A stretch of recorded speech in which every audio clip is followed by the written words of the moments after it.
Samantala, formal lang pinasinayaan ngayong araw ang isang pasilidad na makakatulong sa pagbabantay sa ating mga dalampasigan. Kung ano ito, alamin natin mula kay Ria Fernandez. Formal nang binuksan ang bagong gawang National Coast Watch Center sa compound ng Philippine Coast Guard sa Maynila. CWC Secretariat Undersecretary Jose Alano, itinayo ang 350 milyong pisong gusali sa bisa ng Executive Order No. 57 na nilagdahan ni Pangulong Noynoy Aquino noong ika-6 ng Setyembre taong 2011.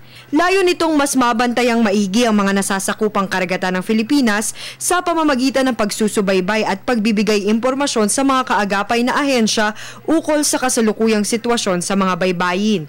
Ilan sa mga ito ang PCG, Philippine Navy, Army, Air Force, BIFAR, maging ang DENR at Pag-asa. These are part already of some of the existing capability of the existing agencies. So these are already actually, what you're trying to do now is just to make things more efficient and effective, putting them together, then finding what are the possible other gaps, and then now properly programming things that will now address this gap, so that this is now more a way of being more efficient and effective in how we'll be able to do things. Sa ganitong paraan, mas mataas ang tsansang tugunan ng mga isyong panseguridad sa karagatan gaya ng terorismo, trafficking, pamimirata at smuggling. Mas mapangangalagaan din ang mga yamang dagat na pinagkukunan ng kabuhayan at pagkain. Katuwang din ng pamahalaan sa pagpapatayo ng bagong pasilidad ang gobyerno ng Estados Unidos, partikular ang Defense Threat Reduction Agency.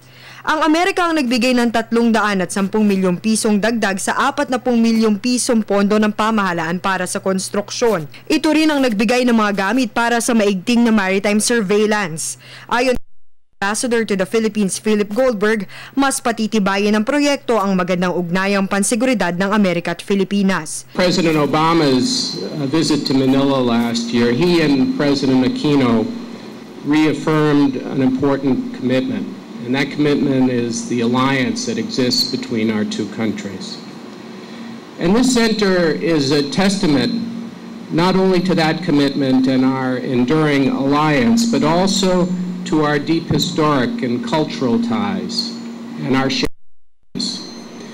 respect for the rule of law, commitment to peace and stability, and a responsibility to protect the maritime environment and the lives and livelihoods of those who make their living at sea, now and in the future. Para sa Telebisyon ng Bayan, Ria Fernandez.